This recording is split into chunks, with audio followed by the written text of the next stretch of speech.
चलो, good morning. एक बार फिर से सभी छात्रों को हमारी ओर से गुड मॉर्निंग। सभी छात्रों का स्वागत है आज की क्लास हिंदी में। जैसा कि शीर्षक दिखाई दे रहा है आपको, हिंदी वर्णमाला के बारे में आज बात करने वाले हैं। ठीक है, हिंदी वर्णमाला, इसके बाद अलंकार की क्लास रहेगी। तो पहले वर्णमाला शायद आज एक ही क्लास में पूरी समाप्त हो जाएगी। तो सभी लोग तैयार हो जाइए एक बार फिर से। तो हिंदी वर्णमाला देखिए। अच्छा, एक बार सभी सभी छात्र रेडी हैं? शुरू की जाए क्लास? जी बिल्कुल, ठीक है। हिंदी वर्णमाला, देखो पहला है क्वेश्चन कि भाषा की सबसे छोटी इकाई, भाषा की सबसे छोटी इकाई ध्वनि या वर्ड होती है? होती है ना? भाषा की सबसे छोटी इकाई ध्वनि या वर्ड होती है। वर्णमाला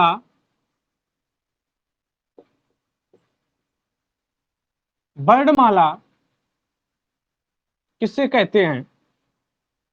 वर्णमाला किससे कहते हैं? तो अक्षर और वर्ड के, अक्षर और वर्ड के व्यवस्थित व्यवस्थित समूह को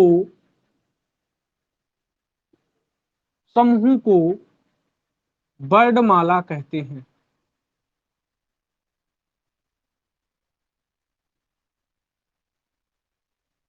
तो वर्णमाला क्या होता है?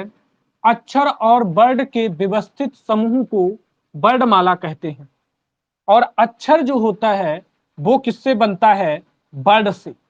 अक्षर किससे बनता है?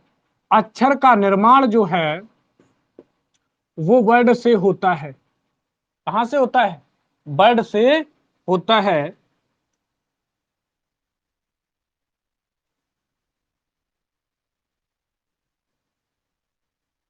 और वर्ड क्या होता है? अक्षर का निर्माण तो वर्ड से होता है।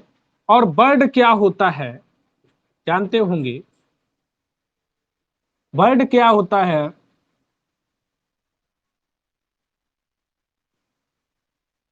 नहीं कोई बताएगा? जिसको तोड़ा ना जा सके, जिसको तोड़ा ना जा सके, जिसको तोड़ा ना जा सके और ना टुकड़े हों, और ना टुकड़े हों, टुकड़े हों, उसे वर्ड कहते हैं।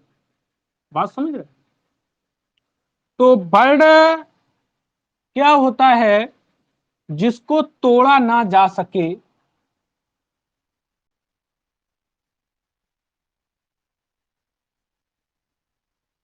जिसे तोड़ा ना जा सके और ना टुकड़े हों, उसको वर्ड कहा जाता है। क्या कहा जाता है? वर्ड कहा जाता है। वर्णमाला क्या होता है? अक्षर और वर्ड के व्यवस्थित समूह को, अक्षर और वर्ड के व्यवस्थित समूह को वर्णमाला कहते हैं। भाषा की सबसे छोटी इकाई ध्वनि या वर्ड होती है।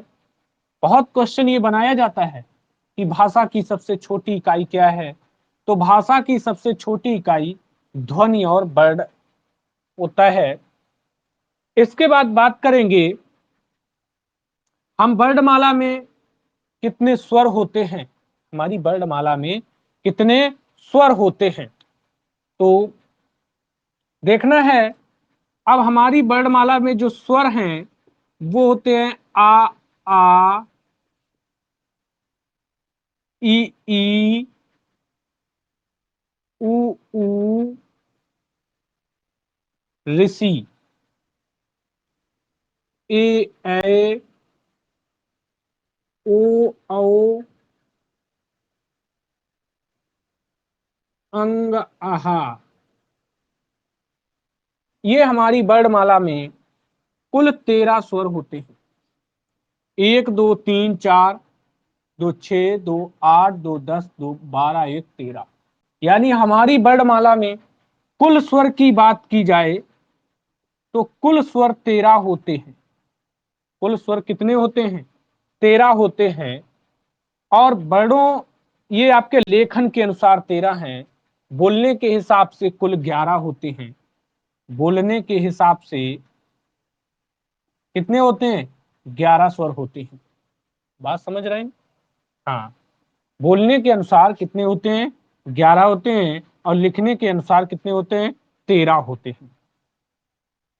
जैसे कि आपको अब हमें देखना है कि कौन सा वर्ड क्या है, इन 13 वर्डों में कौन सा वर्ड क्या है। ये जो वर्ड हैं, स्वर, स्वर होता क्या है? स्वर जो होता है, बिना किसी और की सहायता से बोले जाने वाले शब्द स्वर कहलाते हैं। बिना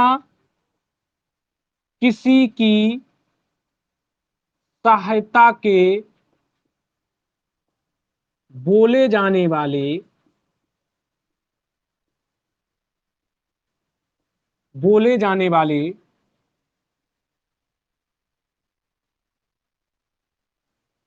अक्षर स्वर कहलाते हैं।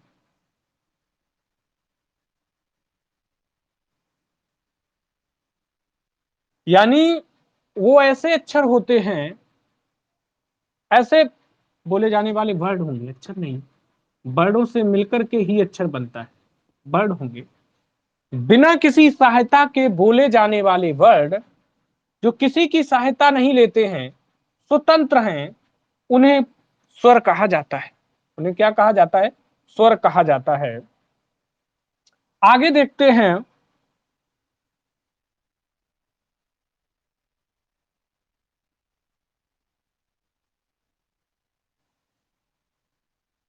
आगे देखते हैं। कुल आपने जान लिए कि हमारे 11 स्वर होते हैं। बोलने के अनुसार 11 और लिखने के अनुसार 13 स्वर होते हैं। बात समझ रहे हैं? और हमारी पूरी वर्णमाला की अगर बात करें तो वर्णों की संख्या जो है वह कितनी है? 52 है। कुल वर्णों की संख्या की बात की जाए तो 52 है। कुल कितनी संख्या है? 52 है। अब हमें देखना होगा कि हमारे जो ये स्वर हैं, इनका उच्चारण स्थान क्या है। निपाट लो इन्हें। आ आ, इनका उच्चारण स्थान क्या है? कौन बताएगा? ई का उच्चारण स्थान तालु होता है। आ का कंठ और ई का तालु होता है। ओ औ का नहीं, ऊ का ओष्ठ होता है। देखो वो बोलने में लग रहा ऊ ऊ, यानी पूरा ओष्ठ पे लोड आ रहा है। पूरा किस पे लोड आ रहा है? ओष्ठ पे लोड आ रहा है। तो इनका उच्चारण स्थान क्या है?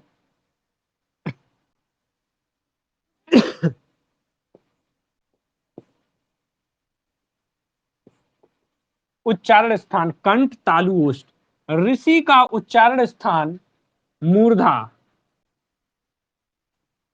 कमेंट पे पूरी नजर है हमारी। ऋषि का उच्चारण स्थान क्या होता है? मूर्धा होता है। ए का उच्चारण स्थान क्या होता है? कंठ तालु। बिल्कुल सही है, कंठ तालु। ए का जो उच्चारण स्थान होता है वो क्या होता है? कंठ तालु होता है। ओ औ का उच्चारण स्थान क्या होता है? कंठोष्ठ। क्या होता है? कंठोष्ठ। कंठोष्ठ, कंठ और ओष्ठ, कंठ और ओष्ठ मिलकर होता है। इसके बाद में अंग और आहा, ये अंग जो है और आहा, अंग का क्या है? अंग आपका अनुस्वर है। क्या है? अनुस्वर है। और आहा जो है ये विसर्ग है। ये क्या है? विसर्ग है ना? हाँ, अनुस्वर और विसर्ग है। जबकि हमारी वर्णमाला में अयोग बहा, अयोग बहा, अंग आहा, अयोग बहा शब्दों की संख्या 2 है, जिन्हें हम अंग आहा बोलो। बोलो, देखो, अयोग बहा, अंग आहा। तुक मिल रहा है छंद की तरह, मिल रहा है ना? जैसे ही बोला आपने अयोग बहा, अंग आहा, तो यहां पर अंग और आहा जो है वो आपके कैसे वर्ण हैं? अयोग बहा। क्या है? अयोग बहा वर्ण है। इसके बाद में हमारी वर्णमाला की अगर बात की जाए तो ये जो स्वर होते हैं वो सभी स्वर अल्प प्राण होते हैं। सभी स्वर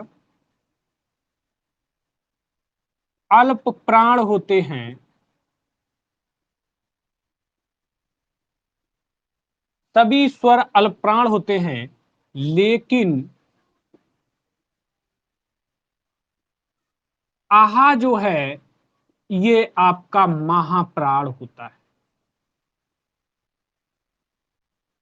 आहा जो होता है वह महाप्राण होता है। तो यहां तक बात समझ में आई? उसे आहा को महाप्राण इसलिए कहा गया है।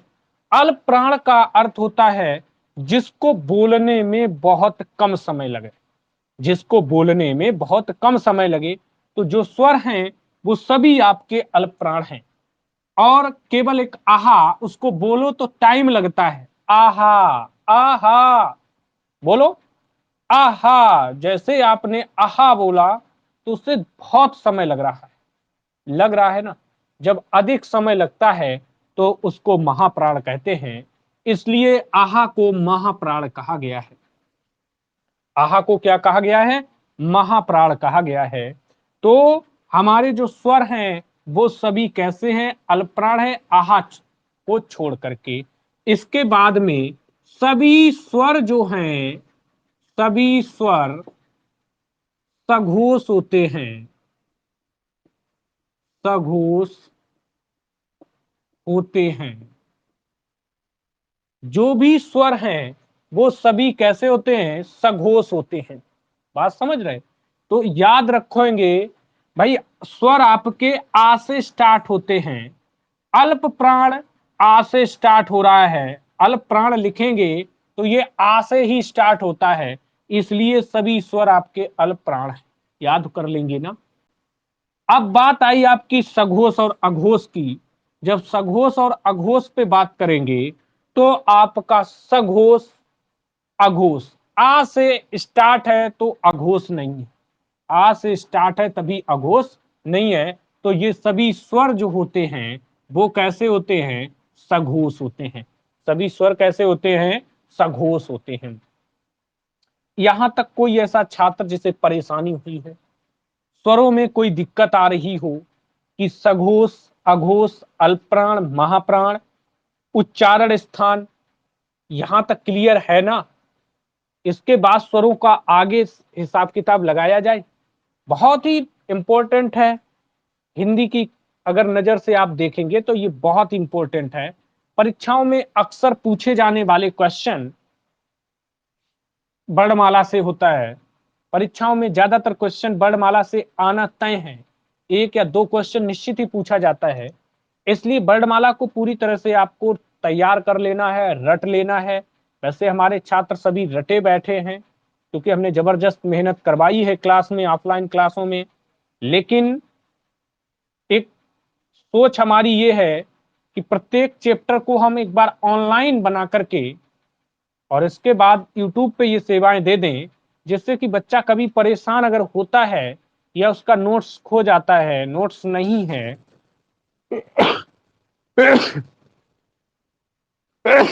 तो उसके पास मोबाइल तो होगा ही। जिससे कि वो सर्च करके वीडियो को देख करके दोबारा से उसे यही ज्ञान हो जाना चाहिए जिस तरह से पढ़ाया गया है, उसी तरह से देखने को मिलना चाहिए। इस सोच के लिए हम प्रत्येक चैप्टर को बना करके यूट्यूब पे अपलोड कर रहे हैं। धीरे धीरे सारी हिंदी लोड कर देंगे, जीएस भी लोड कर देंगे। और मैथ की बात रह गई है, जैसे ही एक बार हमने हिंदी के सारे चैप्टर अपलोड कर पाए, तुरंत हम आपको मैथ की क्लास ले लेंगे, उधर से ट्रांसफर करा लेंगे, और फिर इसके बाद मैथ का मैराथन चालू हो जाएगा, लगातार कंटिन्यू चलेगा, जो आपकी सेवा में रहेगा। और मैथ का तो बहुत ही जबरदस्त वीडियो बनेंगे, और जबरदस्त बाय ट्रिक आप जानते हो कि किस तरह से मैथ हम चलाते हैं, तो उसकी तो बात मैथ में ही करेंगे। इतना कुछ जानने के बाद अब हमारी थोड़ी सी कि स्वर हमने जान तो लिया, लेकिन हमारे जो स्वर हैं, स्वर को कितने भागों में बांटा गया, स्वर को कितने भागों में बांटा गया, तो स्वर को 3 भागों में बांट लिया गया। स्वर को कितने भागों में बांट लिया गया? 3 भागों में बांट लिया गया। अब वो 3 भाग थे, एक था आपका मूल स्वर, जिसे आप ह्रस्व स्वर भी कहते हैं। तो हमारी वर्णमाला में मूल स्वर या ह्रस्व स्वर जिनकी संख्या कितनी है? 4 है। कितनी है? 4 है। कौन कौन से? एक है आपका आ, एक है आपका ई, और बोलो कौन है? आ, ई और ऊ, और आपका एक है ऋषि। ये 4 ऐसे शब्द हैं, ये ऐसे 4 ऐसे शब्द हैं जो हमारी वर्णमाला में मूल स्वर रखे गए हैं। क्या रखा गया है? मूल स्वर में इन्हें शामिल किया गया है। किसमें शामिल किया गया है? मूल स्वर में शामिल किया गया है। इसके बाद में हमारी वर्णमाला में, यानी मूल स्वर जो होते हैं, इनमें बहुत कम समय लगता है। कम समय अगर लगता है बोलने में, तो उन्हें मूल स्वर कहा जाता है। कम समय लगता है तो उन्हें मूल स्वर कहा जाता है। आ, ई, उ। कम समय लगा, जब कम समय लगेगा तो वो मूल स्वर कहलाएंगे। क्या कहलाएंगे? मूल स्वर कहलाएंगे। इसके बाद दीर्घ स्वर।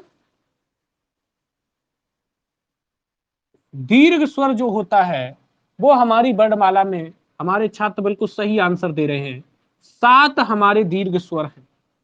बच्चे कौन हैं? इनके साथी, एक बड़ा आ, बड़ा ई, बड़ा ऊ, और ए, और ऐ, और ओ, और औ। ये हमारी वर्णमाला में दीर्घ स्वर का दर्जा प्राप्त है। हमारी वर्णमाला में इन्हें दीर्घ स्वर का दर्जा प्राप्त है, जिनकी संख्या कितनी है? 7 है। और ह्रस्व स्वर की संख्या 4 है। यानी जो दीर्घ स्वर होते हैं, यानी 2 गुना समय लगता है इनमें। कितना समय लगता है? 2 गुना समय लगता है, तो दीर्घ स्वर कहलाते हैं। क्या कहलाते हैं? दीर्घ स्वर कहलाते हैं। इसके बाद में हमारी वर्णमाला में ये पहला, ये दूसरा, और ये तीसरा, जिसको बोलते हैं प्लुप्त स्वर। प्लुप्त स्वर, इनको 3 गुना समय लगता है। 3 गुना समय लगता है।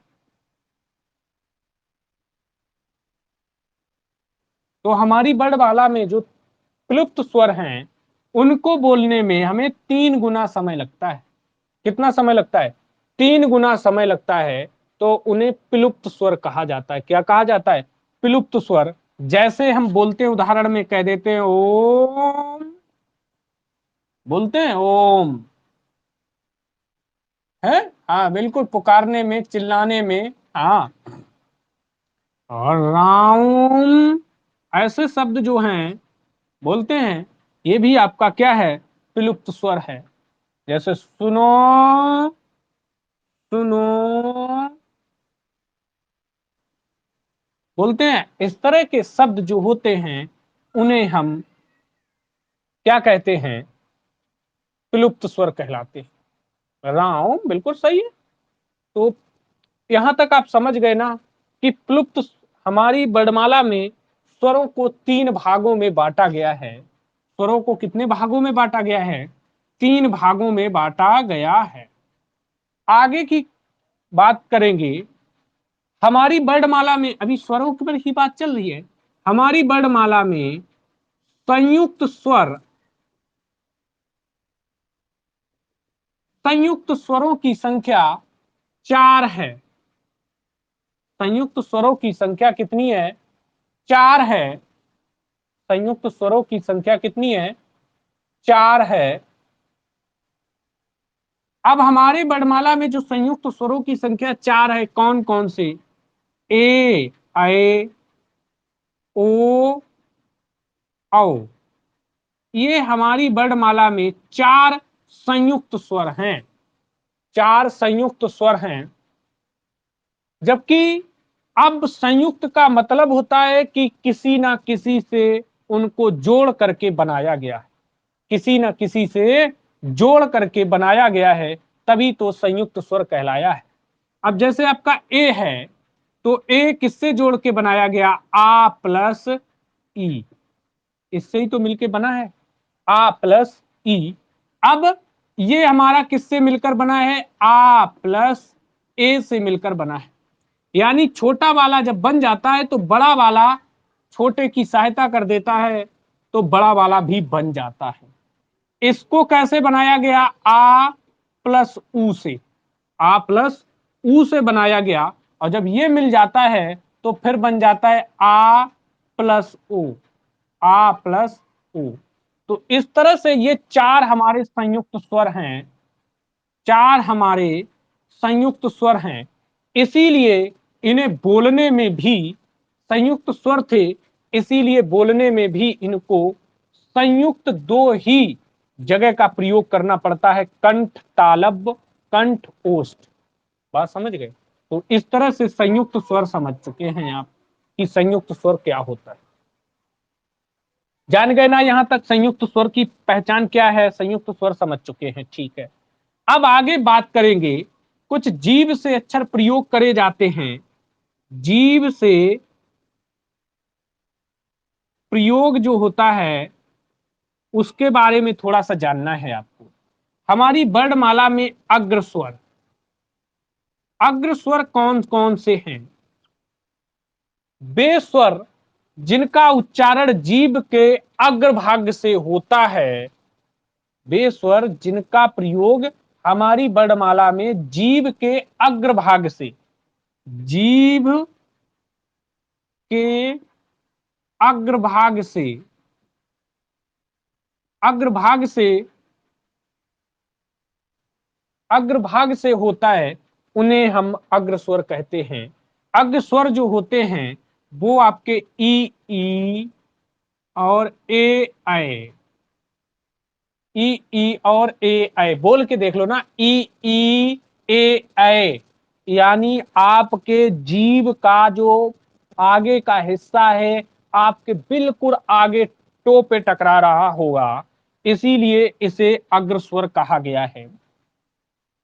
इसके बाद नंबर 2 है मध्य स्वर। मध्य स्वर वे स्वर जिनके उच्चारण में जीभ के मध्य भाग का प्रयोग होता है। जीभ के मध्य भाग का प्रयोग, मध्य भाग का प्रयोग होता है। जीभ के मध्य भाग का प्रयोग होता है, उसे कहा जाता है मध्य स्वर। मध्य स्वरों की संख्या केवल 1 है। ये आपका छोटा आ ही है, छोटा आ ही है। नंबर 3 आपका आता है पश्च स्वर।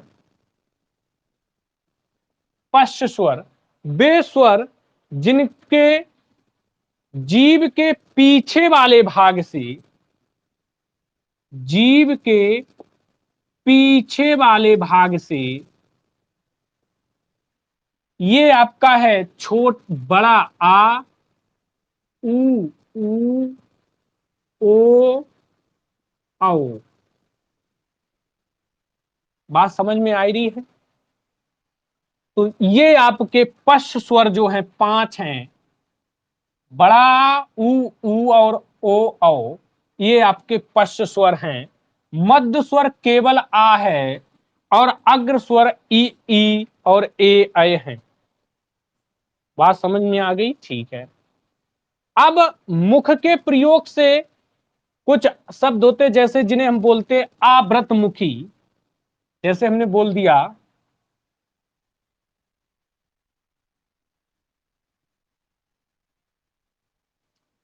मुख के आवृत मुखी,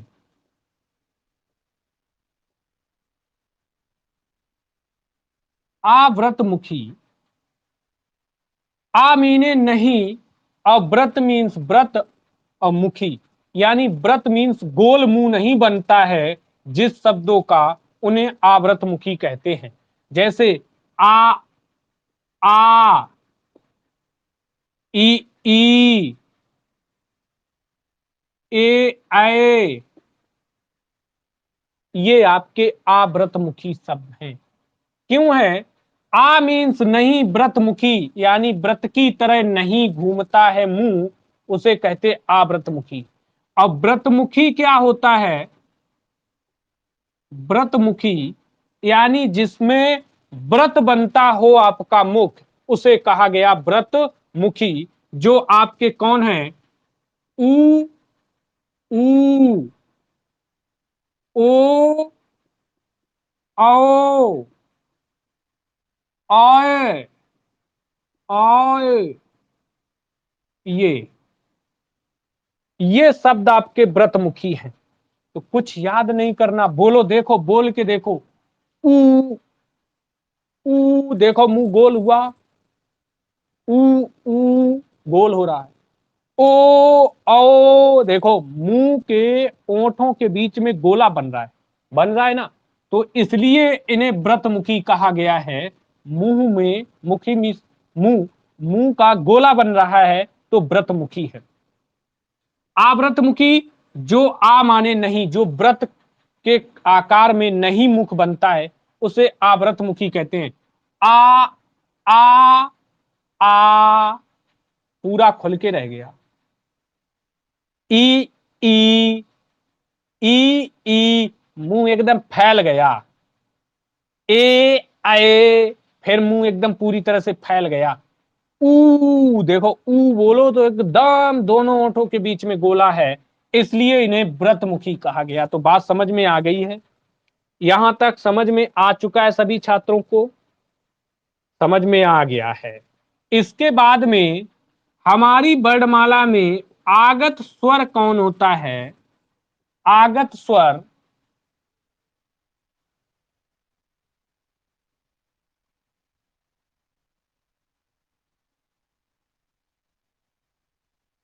अच्छा डॉक्टर,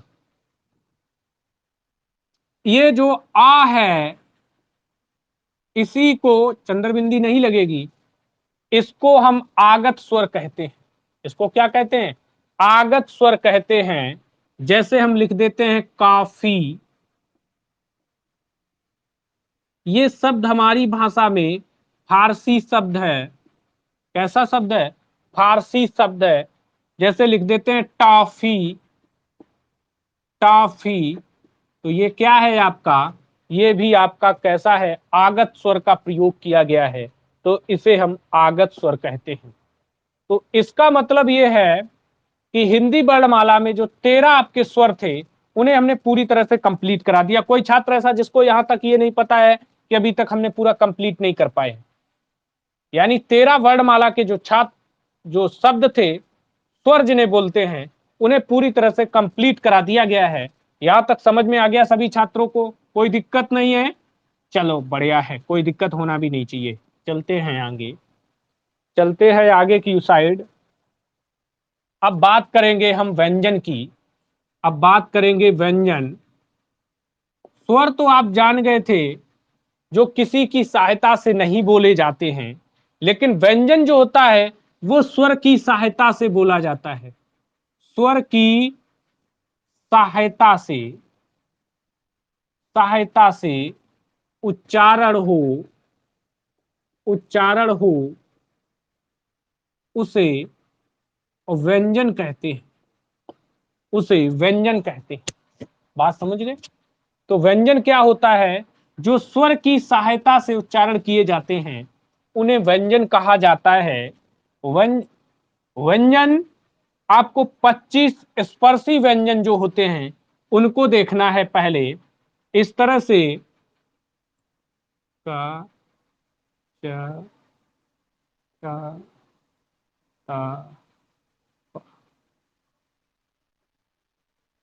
का वर्ग, चा वर्ग, टा वर्ग, ता वर्ग और पा वर्ग। इस तरह से ये 5 वर्ग हैं जिन्हें आप बोलते हैं स्पर्श व्यंजन। स्पर्श व्यंजन जिन्हें क्या बोलते हैं?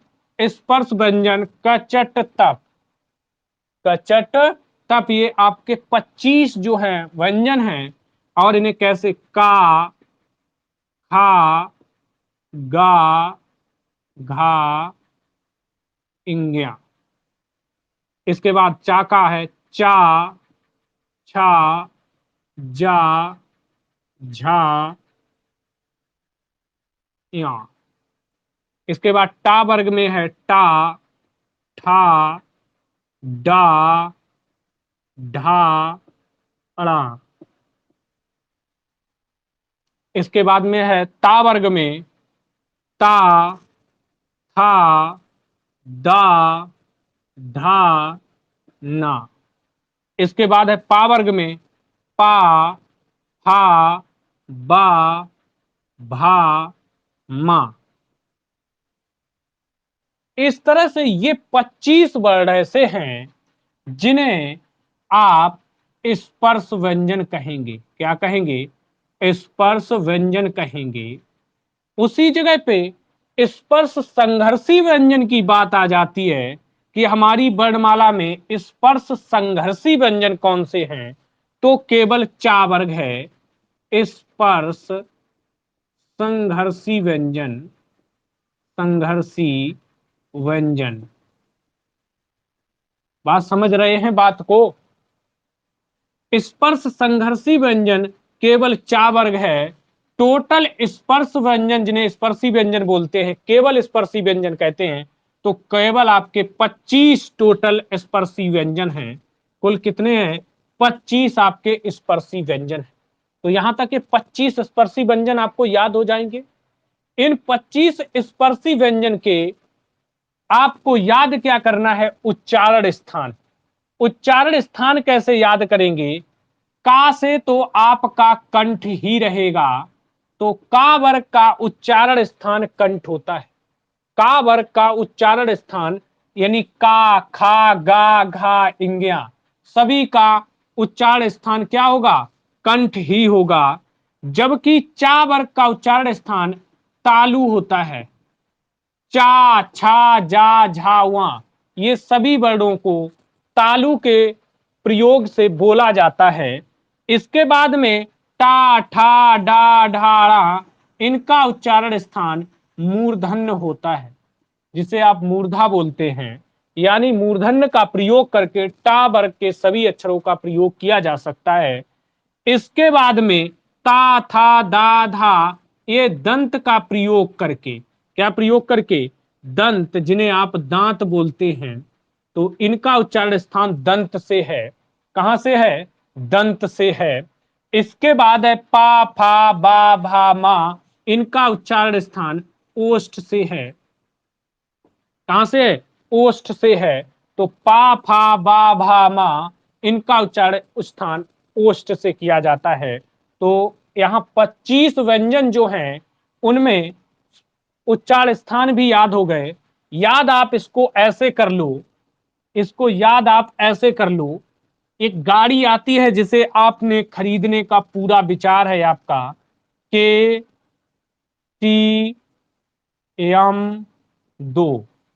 अपनी शादी में मांगो मुझे दो केटीएम। क्या दो? केटीएम दो। केटीएम दो। का से बन जाता के से कंठ, टी से बन जाता है तालू, एम से बन जाता है मूर्धा, डी से बन जाता है दंत, ओ से बन जाता है ओष्ठ। इस तरह से अब आप भूलेंगे भी नहीं कि हमारी वर्णमाला में जो साहब मांग लगे अब पेटियां मांग रहे। अंकित, चाहिए तुम्हें? हैं? जल्दी में हो जी। बहुत सुंदर। चलो आज लेके आते हैं किसी को भाई, तुम्हारा रिश्ता पक्का करा दें। तो यहां बात कर रहे थे हम व्यंजन की। तो स्पर्श व्यंजन में 25 व्यंजन होते हैं और उन 25 व्यंजन का उच्चारण स्थान याद करना है। तो किस तरह से याद करेंगे, ये चीजें आपके सामने हैं। इसके बाद में क्या करना है, इन्हें हम कोड दे देंगे 1 2 3 4 5। दे दिया ना? जब ये दे दिया, अब इन 25 वर्णों में आपको यह भी पूछा जाएगा कि अल्प प्राण क्या होते हैं। अल्प प्राण, तो इन 25 वर्णों में अल्प प्राण की बात करेंगे तो प्रत्येक वर्ग का पहला, तीसरा, पांचवा अक्षर, पहला, तीसरा, पांचवा अक्षर जो होता है वो अल्प प्राण कहलाता है। बात समझ रहे? यानी जिसको बोलते हैं आप 135, ये आपका क्या है? अल्प प्राण है। और महाप्राण की बात करते हैं, महाप्राण, तो महाप्राण जो बचे हैं दो अक्षर, 2 4, 2 और 4, प्रत्येक वर्ग का दूसरा और चौथा अक्षर जो होता है वो महाप्राण होता है। क्या होता है? महाप्राण होता है। देखो अब मतलब कहने का अल्प प्राण पहला, तो ये सभी अक्षर जितने भी हैं सभी के सभी ये आपके कैसे हैं? अल्प प्राण हैं। इसके बाद ये सभी अक्षर आपके कैसे हैं? अल्प प्राण हैं। और ये वाले कैसे हैं? आपके अल्प प्राण हैं। तो बात समझ में आ गई ना कि अल्प प्राण कौन है? ये प्रत्येक वर्ग का पहला, तीसरा और पांचवा अक्षर जो होता है वो अल्प प्राण होता है। महाप्राण कौन? दूसरा और चौथा। अल्प प्राण याद कैसे करेंगे? अल्प मास आप पहले आता है तो यानी पहले से शुरुआत अल्प की हो जाएगी। पहले से शुरुआत अल्प की, और आप जानते स्टेप बाय स्टेप एक एक छोड़ के चलना होता है। तो पहला, तीसरा और पांचवा दे दे। केटीएम याद हो गए उच्चारण स्थान, केटीएम ले लो, याद हो जाएंगे उच्चारण स्थान। अल्प प्राण ऐसे याद करना है। महाप्राण ये याद लिखा है कि 2 और 4 जो है वो आपके महाप्राण है। इसके बाद बात किसकी हम करेंगे? अघोष की करेंगे। किसकी करेंगे? अघोष की। प्रत्येक वर्ग का पहला और दूसरा अक्षर जो होता है, पहला और दूसरा अक्षर, ये आपका अघोष शब्द कहलाता है। क्या कहलाता है? अघोष शब्द कहलाता है।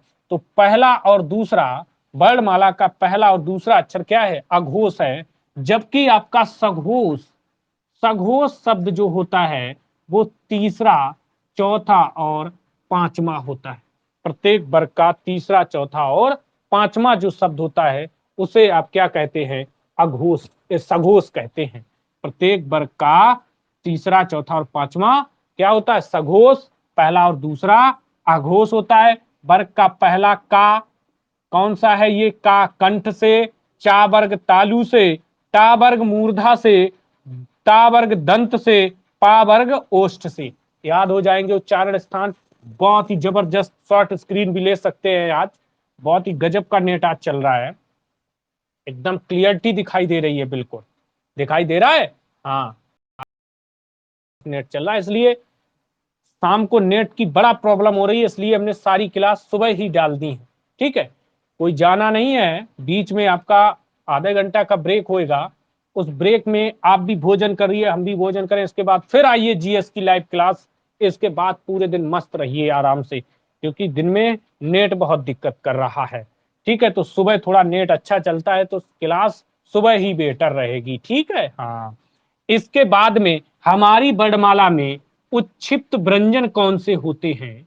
उच्छिप्त व्यंजन जिन्हें बोलते हैं वो हमारे, जिन्हें आप अपनी भाषा में द्विगुण व्यंजन भी बोला जाता है। द्विगुण व्यंजन भी बोला जाता है।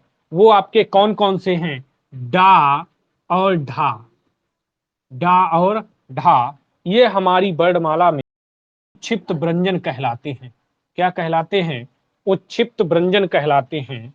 तो हमारी वर्णमाला में उच्छिप्त व्यंजन डा और ढा हैं। तो इस तरह से, और डा और ढा, अब उच्छिप्त व्यंजन का उच्चारण स्थान की अगर बात करोगे तो क्या होगा? ये क्या है? इसका मूर्धा है, तो इसका मूर्धा ही उच्चारण स्थान होगा।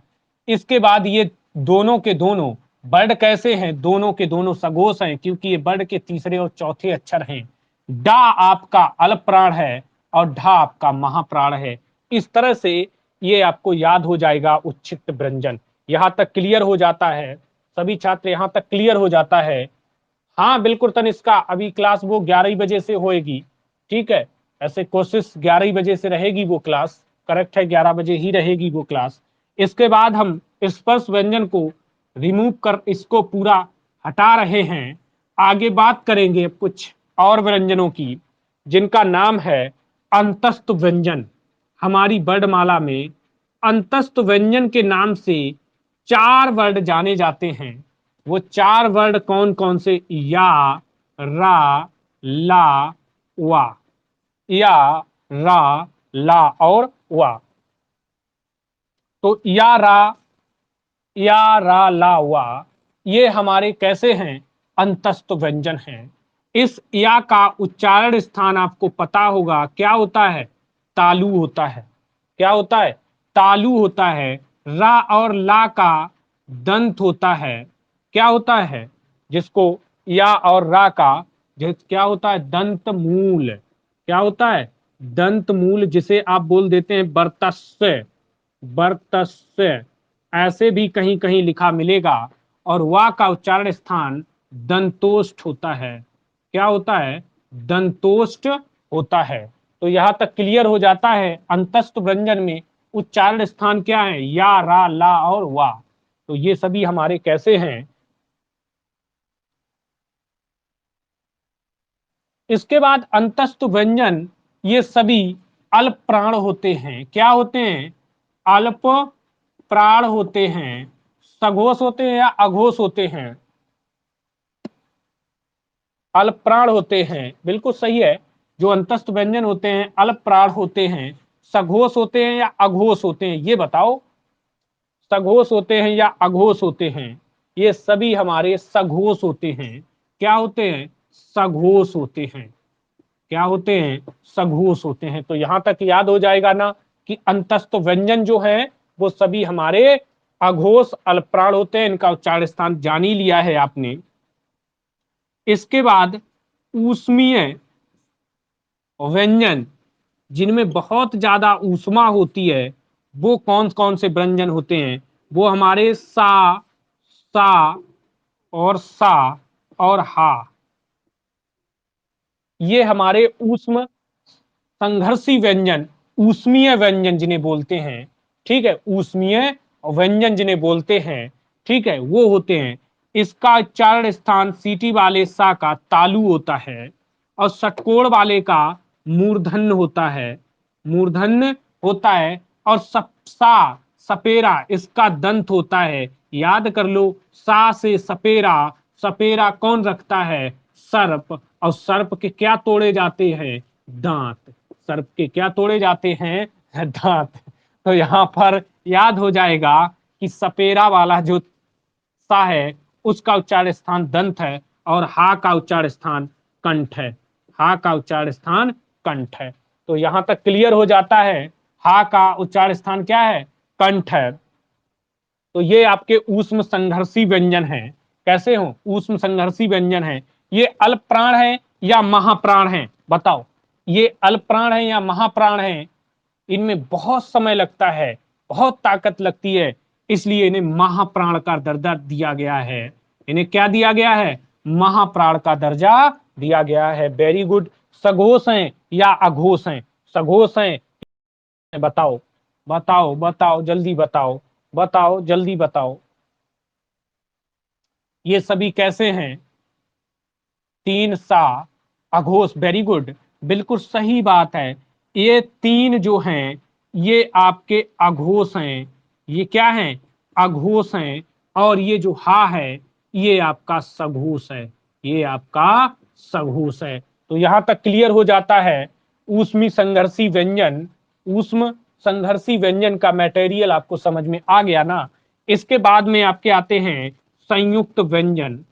संयुक्त व्यंजन, संयुक्त व्यंजन यानी ऐसे व्यंजन जो किसी न किसी से जोड़ करके बनाए गए हैं। जो आपके तीन हैं, चार, सॉरी चार, छ, त्रा, ज्ञा और स्रा, ये चार आपके संयुक्त व्यंजन हैं। कैसे व्यंजन है? संयुक्त व्यंजन है। तो इनका निर्माण हुआ है, इसका हुआ है का, आधा का और षटकोण वाला सा। इससे इसका निर्माण हुआ है छतरी का, जो कि यूपी पुलिस में पूछा जा चुका क्वेश्चन, छा छतरी किसके माध्यम से बनाया गया? तो आधा का और सा। इसके बाद त्रा, आप बोलो त्रा, तो त्रा उसमें शब्द में ही निकल रहा है त्रा, तो आधा ता प्लस रा। संयुक्त व्यंजन के सभी पहले शब्द आधे होते हैं, याद कर लीजिए। तो ता और रा से मिलता है। ज्ञा जो है आधा जा और प्लस यहां से आपका बनता है, ठीक है। इसके बाद में बचता है स्रा। स्रा को बोलने में स्रा, आधा सा और रा से मिलकर के स्रा बनता है। स्रा किससे मिलकर के बनता है? आधा सा और रा से। जा और यहां से ज्ञा, ता और रा से त्रा, और का और सा से आपका संयुक्त व्यंजन तैयार हो जाते हैं। चार किस तरह के आपके संयुक्त व्यंजन हैं आपके सामने हैं। तो इस तरह से आपके ये संयुक्त व्यंजन कहलाते हैं। तो कारण स्थान है ना, इनका अल्पप्राण में ना महाप्राण में किसी में काउंट नहीं करे जाएंगे, क्योंकि ये संयुक्त व्यंजन हैं। बात समझ में आ गई है? सभी छात्रों को मजा आ रहा है? समझ में आ रहा है? रिवीजन अच्छा हो रहा है? हैं? हाँ ठीक है। इसके बाद बात करेंगे हमारी वर्णमाला में अर्ध स्वर कौन से हैं। अर्ध स्वर हमारी वर्णमाला में, अर्ध स्वर जिन्हें बोलते हैं दो, या और वा। या और वा हमारी वर्णमाला में अर्ध स्वर कहलाए हैं। क्यों कहलाए हैं? अर्ध स्वर इसलिए कहलाए हैं, इस आ को आप लिख सकते हैं महिलाएं, महिलाएं ऐसे भी लिख सकते हैं, और इसको लिख सकते हैं महिलाएं। तो यहां पर इस या का इस या से प्रयोग कर लिया गया। ये आपका स्वर है, ये आपका व्यंजन है, इसीलिए इन व्यंजनों को अर्ध स्वर का दर्जा दिया गया है। वा की बात करोगे तो इसे हम लिख सकते हैं कौवा, और इसे ऐसे भी लिख सकते हैं कौवा। तो यहां देखा, ये आपका स्वर है, ये व्यंजन है, लेकिन ये व्यंजन स्वर का काम कर रहा है। ये व्यंजन स्वर का काम कर रहा है, इसलिए इसको कहा क्या गया है? स्वर कहा गया है। अर्ध स्वर की दर्जा में इसे रखा गया है। हमारी वर्णमाला में लुंठित व्यंजन कौन है? लुंठित व्यंजन, जिसे हम बोलते हैं लुंठित व्यंजन, वो हमारी वर्णमाला में रा है। क्या है? रा है। और हमारी वर्णमाला में पार्श्विक व्यंजन की बात करें, पार्श्विक व्यंजन, तो हमारी वर्णमाला में पार्श्विक व्यंजन की बात करें तो ला है। क्या है? ला है। और यहां पर बच्चा कंफ्यूज हो जाता है कि पार्श्विक में ला है या लुंठित में रा है, किसमें क्या है। तो याद कर लो आप लार, लार जब याद कर लोगे, ला से बनेगा लुंठित और रा से रा, तो लुंठित व्यंजन आपका रा है, लुंठित व्यंजन आपका ला है। आपकी लार बहुत गिरती है, गिरती है रसगुल्ला देख करके। तो यहां पर वही बात है कि जब आपका रसगुल्ला देख रहे हैं तो लार आ जाती है, तो लुंठित, और लुंठित है रा। बात समझ में आ गए? पार्श्विक व्यंजन फिर तो आप बता ही देंगे, ला है। पार्श्विक व्यंजन क्या है? ला। या जो ला से शुरू होता है वो ला नहीं है, ला से शुरू होता है ला नहीं है, तो समझ जाएंगे ना कि फिर का है? रा है। ये तो याद रहते ला और रा होते हैं। बात समझ में आ गई है सभी छात्रों को यहां तक? बहुत सुंदर, आगे चलते हैं। इसके बाद में हम अनुनासिक व्यंजन की बात करेंगे। किसकी बात करेंगे? अनुनासिक व्यंजन। अनुनासिक व्यंजन, अनुनासिक व्यंजन किन्हें कहा जाता है? जो आपके 25 हमने लिखाए थे अभी स्पर्शी व्यंजन, उसमें प्रत्येक वर्ग का पांचवा अक्षर अनुनासिक होता है। एक क्वेश्चन परीक्षा में पूछा जाता है कि अनुनासिक व्यंजन वाला, बहुत बार परीक्षाओं में पूछा गया है कि अनुनासिक व्यंजन कौन होता है, तो प्रत्येक वर्ग का पांचवा अक्षर जो होता है वो अनुनासिक व्यंजन कहलाता है। अब प्रत्येक वर्ग का अनुनासिक अक्षर बिल्कुल हमें याद है, जैसे हमने कह दे अंडमान, अंडमान और प्लस या, ये सभी प्रत्येक वर्ग का पांचवा अक्षर है, इसलिए ये सभी वर्ण आपके अनुनासिक हैं। क्या है? अनुनासिक है। तो आप केवल अंडमान याद कर लेंगे तो आपको याद हो जाएगा 1 2 3 4 5, पांचों अक्षर मिल गए, अड़ा अड़ा मा ना और वहां, ये आपके अनुनासिक व्यंजन कहलाते हैं। क्या कहलाते हैं? अनुनासिक व्यंजन कहलाते हैं। अब देखो आप याद कैसे करेंगे, देखो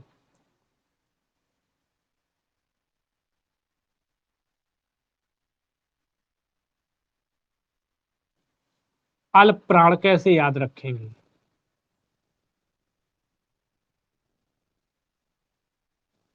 1 3 5, ये तो वर्ग। इसके बाद सारे स्वर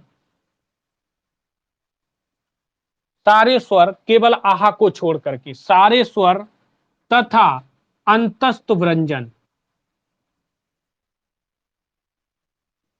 अंतस्थ व्यंजन,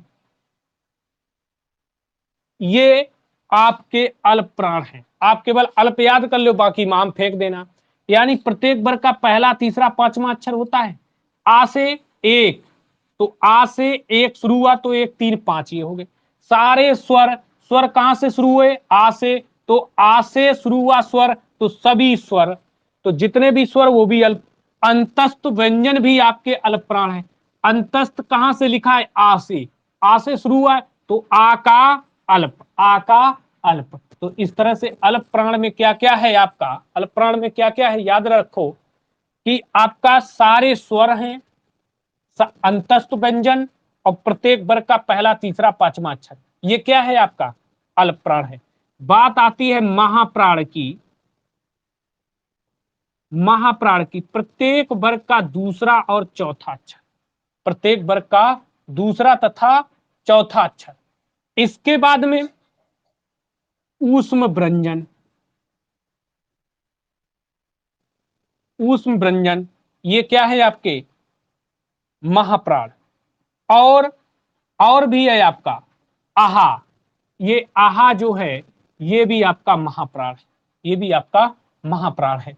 तो महाप्राण प्रत्येक वर्ग का दूसरा चौथा अक्षर, ऊष्म व्यंजन और आहा। ठीक है, बात समझ में आ गई है। आगे चलते हैं। इसके बाद बात करते हैं अघोष की। अघोष को याद करने का बहुत शानदार तरीका, प्रत्येक वर्ग का पहला और दूसरा अक्षर, इसके बाद तीनों सा,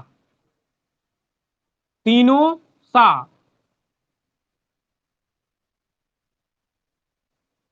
ये अघोष हैं। बाकी कुछ भी है, पूरी वर्णमाला सघोष है। केवल आप याद कर लो अघोष के लिए क्या? प्रत्येक वर्ग का पहला दूसरा अक्षर और तीनों सा, बाकी सब क्या है? सभी आपके अघोष हैं। सघोष की बात आप करेंगे, सघोष में आपका प्रत्येक वर्ग का तीसरा चौथा और पांचवा अक्षर आपका सघोष है। प्रत्येक वर्ग में तीसरा चौथा और पांचवा अक्षर, सभी स्वर, सभी स्वर लेंगे, प्लस अंतस्थ व्यंजन भी आपके लेना पड़ेगा, अंतस्थ व्यंजन भी लेना पड़ेगा, अंतस्थ व्यंजन और प्लस हा, ये मिलाकर के सभी आपके क्या हो जाएंगे? सघोष हो जाएंगे। क्या हो जाएंगे, सघोष हो जाएंगे। तो यहाँ पर सघोष, अघोष, अल्प प्राण, महाप्राण, सारी चीजें क्लियर हो जाती हैं, सारी चीजें क्लियर हो जाती हैं। तो अब सुनिए, एक बार सभी छात्रों को अवगत करा देते हैं कि हिंदी की क्लास जो है वो वर्णमाला पूरी तरह से कंप्लीट करा दिया है, कुछ भी नहीं बचा है। सारी चीजें हमने 1 घंटे की क्लास में पूरा मैटर आपको दे दिया है। तो कोई ऐसा जिसे समझ में नहीं आया है, कोई ऐसा छात्र जिसे नहीं समझ में आया है, सभी लोगों को समझ में आ जाना चाहिए। जी हाँ, आ गया है, बहुत सुंदर है। ठीक है, सभी लोगों को समझ में आ गया है। तो अब इसके बाद हिंदी की क्लास का टाइम पूरा हो जाता है। जैसा कि आपको पता है, अवगत कराया है कि जीएस की क्लास जो है वो 11 बजे नहीं, 10:30 बजे स्टार्ट होगी। कितने बजे? 10:30 बजे। ठीक है, 10:30 बजे एक बार फिर से आप लोगों को सेवा में लाइव हाजिर होना है। सभी को अवगत करा देना है कि 10:30 बजे जीएस की क्लास अभी, आज सुबह ही अभी चालू करा रहा हूं। थोड़ा भोजन करने के बाद, आधे घंटे के बाद एक बार फिर से लाइव आपकी सेवा में हाजिर हो रहे हैं। तब तक के लिए गुरु कृपा सुपरफास्ट क्लासेस की ओर से हिंदी की क्लास पूरी हो चुकी है। अब हम जीएस की क्लास में आपसे फिर 10:30 बजे हमारी आपकी मुलाकात होगी। तब तक के लिए सभी छात्रों का मेरा नमस्कार।